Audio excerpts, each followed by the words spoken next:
अर्पिता और आप हैं मेरे YouTube channel grow with biology में। आज जो टॉपिक हम डील करने जा रहे हैं वो है सेक्स लिंक्ड इनहेरिटेंस। लास्ट कल का जो टॉपिक था वो था ऑटोसोमल इनहेरिटेंस। तो इनहेरिटेंस तो हम समझ चुके हैं, जो एक जनरेशन से दूसरे जनरेशन में पास करे वो कैरेक्टर या वो जीन को बोलते हैं इनहेरेंट जीन्स। अब अगर यही इनहेरिटेंस का मेन जीन जो है वो सेक्स क्रोमोसोम पे हो और वो ट्रांसफर हो तो उसको बोलेंगे सेक्स लिंक्ड इनहेरिटेंस। तो आपका जो रिस्पेक्टिव जीन है जिसका ट्रांसफर होना है एक जनरेशन से दूसरा जनरेशन में, वो जीन होना चाहिए पेरेंट के सेक्स क्रोमोसोम में। हमने कल पढ़ा था कि हमारे बॉडी में टोटल ऑटोसोम्स और सेक्स क्रोमोसोम मिला के सेट ऑफ क्रोमोसोम होता है, जो कि 2 टाइम्स या डबल नंबर में प्रेजेंट होता है। तो जो जीन्स एक्स क्रोमोसोम या वाई क्रोमोसोम में होता है उनको बोलते हैं सेक्स लिंक्ड जीन्स, और ये मेल्स और फीमेल्स के कैरेक्टर्स के साथ ही मूव करते हैं। अब आते हैं हम सेक्स लिंक्ड इनहेरिटेंस के टाइप्स पे। इसमें 3 मेजर क्लासेस है: X linked inheritance, Y linked inheritance, pseudo autosomal inheritance. तो एक्स लिंक्ड इनहेरिटेंस मतलब वो जीन जो एक्स क्रोमोसोम पे हो। अब क्योंकि ये एक्स क्रोमोसोम पे है, तो अगर हम फीमेल की बात करें, एक्स एक्स है, तो यहाँ पे बीमारी नहीं भी हो सकता है, क्योंकि ये ऑटोसोम एक्स क्रोमोसोम में एक में अगर बीमारी है और ये रिसेसिव है, तो उस केसेस में एक्स एक्स एक बीमार और एक सही, तो वो रेसिप्रोकेट करके मैनेज कर लेता है। पर अगर मेल्स की बात करें तो मेल के पास एक ही एक्स क्रोमोसोम होता है, तो उस केसेस में मेल का जो एक्स क्रोमोसोम है उसमें अगर डिफेक्ट है तो वो इंसान डिफेक्टेड होगा। जबकि फीमेल में 2 एक्स क्रोमोसोम होने के कारण एक एक्स क्रोमोसोम अगर डिफेक्टिव है और दूसरा क्रोमोसोम सही है और ये एक्स लिंक्ड का रेसेसिव डिजीज है, तो उसको मैनेज कर लेगा। तो ये हम आगे पढ़ेंगे एक्स लिंक्ड में और रेसेसिव और डोमिनेंट। एक्स लिंक्ड में रेसेसिव के एग्जांपल्स है हीमोफीलिया, डचनेट मसल से dystrophy, red green colour blindness, और डोमिनेंट में आता है Rett syndromes, fragile x syndrome और vitamin D rickets, resident rickets. फिर आते हैं वाई या हाइलोड्रिक इनहेरिटेंस। ये सिर्फ वाई क्रोमोसोम पे होता है, तो ये स्ट्रिक्टली फादर से सन के पास जाता है, क्योंकि डॉटर के पास वाई क्रोमोसोम तो जाता नहीं है। तो फादर टू सन ही ये डिजीजेस ट्रांसफर होते हैं, और ये मेल स्पेसिफिक डिजीजेस है जिसमें टेस्टिस डिटरमाइनिंग फैक्टर, एसआरवाई जीन्स, ये सब अफेक्टेड होते हैं। अब अगर हम एग्जाम्पल्स की बात करें तो एग्जाम्पल्स में आता है एक्सेसिव हेयर ऑन ईयर पे ना, जिसको हम बोलते हैं हाइपरट्राइकोसिस पिनेट ऑरिस। जो कान होता है उस कान में साइड से एक्सेसिव हेयर्स आने लगता है, ये एक बीमारी। और दूसरा है azoospermia due to deletion in AZF region. AZF region जो है उसके डिलीशंस के कारण यहाँ पे बहुत सारी बीमारियां आपको देखने मिलेगी। नेक्स्ट आता है सूडो ऑटोसोमल इनहेरिटेंस। अब सूडो ऑटोसोमल यहाँ पे कुछ रीजन है जो कि एक्स और वाई क्रोमोसोम्स के बीच के सिमिलर रीजन्स है। अब इनमें जब वो रहते हैं, मतलब ये पार्ट तो है ऑटोसोमल का, पर इसमें कुछ ऐसे जीन है जो कि सिमिलैरिटी रखते हैं एक्स और वाई क्रोमोसोम्स के पार्ट के साथ। उसके एग्जाम्पल में आता है पार 1 और पार 2। ये जीन जो है वो रिकॉम्बिनेशन कर सकता है और इनहेरिट करता है ऑटोसोमल जीन्स को। ये ऑटोसोमल जीन के द्वारा ही इनहेरिट होता है, या ऑटोसोमल जीन के तरह इनहेरिट होता है। एग्जाम्पल है SHOX जीन और mutations by caused by Leri Veli डिस्क्रोस्टेरोसिस। तो इसके बीच में ये जो डिजीजेस है इसको बोलते हैं सूडो ऑटोसोमल इनहेरिटेंस। अब हम देखते हैं mechanisms of sex linked inheritance, जिसमें पहला आता है एक्स लिंक्ड रिसेसिव। जब हम रिसेसिव की बात करते हैं तो ये कॉमनली मेल्स में होता है, और ये अफेक्टेड मेल्स से सारे डॉटर को जाएगा, पर सन्स को नहीं जाएगा क्योंकि ये रिसेसिव है। अगर डॉटर को जा रहा है तो डॉटर कैरियर हो जाएगी। बेटों के पास एक्स फादर का एक्स जाता नहीं है तो फिर बेटे को नहीं होगा। तो अगर फादर बीमार है और डॉटर कैरियर है तो वो एक्स लिंक्ड रिसेसिव हो सकता है।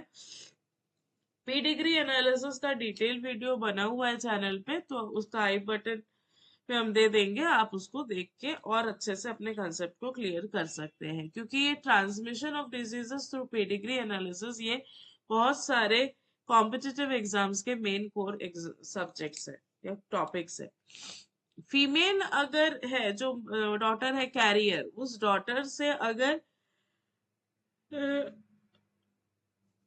डिजीज आगे मूव करता है तो उनके बेटों को 50% बेटों को हो सकता है और 50% गर्ल्स कैरियर हो जाएंगे। तो इस इनहेरिटेंस को बोला जाता है क्रिस क्रॉस इनहेरिटेंस। मेल से डॉटर, डॉटर से फिर ग्रैंडसन को जाता है। फिर आता है एक्स लिंक्ड डोमिनेंट इनहेरिटेंस। इसमें डोमिनेंट होने के कारण जनरेशन स्किप नहीं होगा। ये मेल फीमेल दोनों को होता है। फादर जब डिजीज भेजते हैं तो डॉटर्स को होगा, सन को तो नहीं होगा। पर हर एक डॉटर जितने भी उसमें जैसा कैरियर बन रहे थे, इसमें कैरियर नहीं बनेंगे, इसमें ये डॉटर्स इफेक्टेड ही रह जाएंगे। नेक्स्ट आते हैं हम, इसमें जो ट्रांसमिशन होगा वर्टिकल ट्रांसमिशन होगा, जनरेशन स्किप नहीं होगा।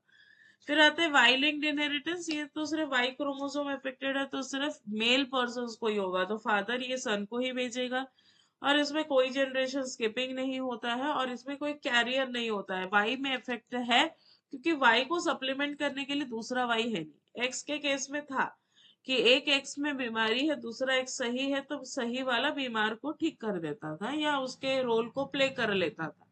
पर यहाँ पे वाई क्रोमोसोम में दूसरा वाई होता नहीं है, इसी कारण इसमें प्रॉब्लम होता है। Strict male to male transmission, इसमें मेल से मेल को ही ट्रांसमिट होगा, फीमेल्स का इसमें कोई रोल नहीं है। इंपॉर्टेंट एग्जांपल्स अगर हम देखें, एक्स लिंक्ड रिसेसिव में आता है hemophilia, Duchenne muscle dystrophy syndrome, red green colour blindness.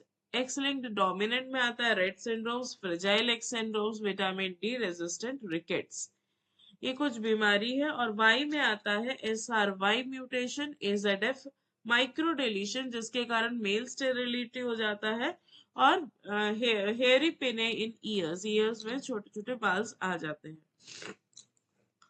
अब आते हैं dosage compensation and x inactivation. इसमें जो प्रॉब्लम है उसमें होता है कि जो फीमेल है उसमें 2 एक्स क्रोमोसोम है और मेल के पास एक ही एक्स क्रोमोसोम है। तो इसके कारण जो फीमेल के पास 2 एक्स है तो 2 एक्स अगर एक्सप्रेस होने लगे तो जो डोज है वो डोज इम्बैलेंस हो जाएगा। तो इसीलिए एक्स इनएक्टिवेशन होता है ताकि दोनों सेक्सेस में एक ही एक्स फंक्शनिंग हो और एक मतलब नॉन एक्टिव हो जाए। इसके कारण अगर दोनों में म्यूटेशंस क्रिएट हो रहे हैं, अगर इनएक्टिवेट हो जा रहा है एक्स एक्स फीमेल का एक्स क्रोमोसोम, तो इसके कारण मोज़ैकिज्म जैसे कैटकियो cats,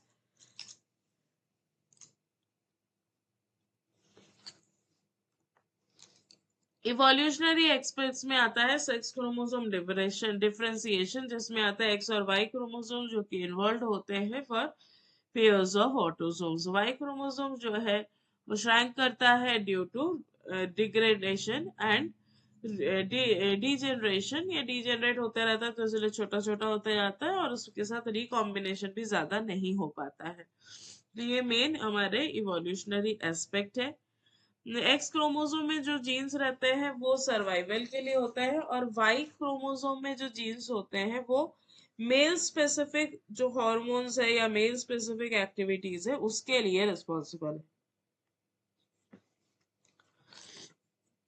applications and importances, medical genetics में डायग्नोसिस में हेल्प करेगा, पीडिग्री एनालिसिस निकालने में, जेनेटिक काउंसलिंग में हेल्प करेगा।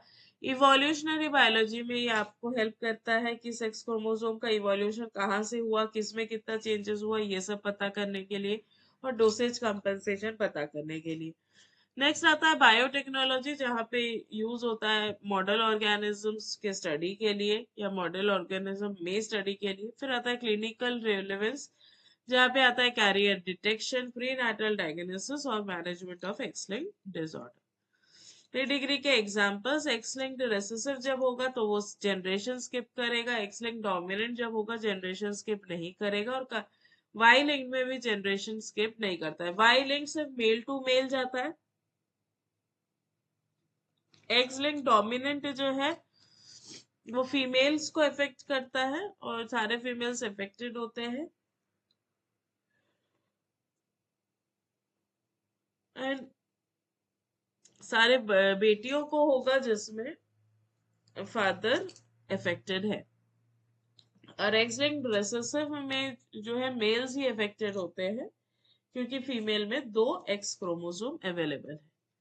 तो आखिरी में अगर हम समराइज करें तो ये एक्स लिंक्ड इनहेरिटेंस जो है ये आपको बताता है कि कौन सा जीन एक्स और वाई क्रोमोसोम में अवेलेबल है।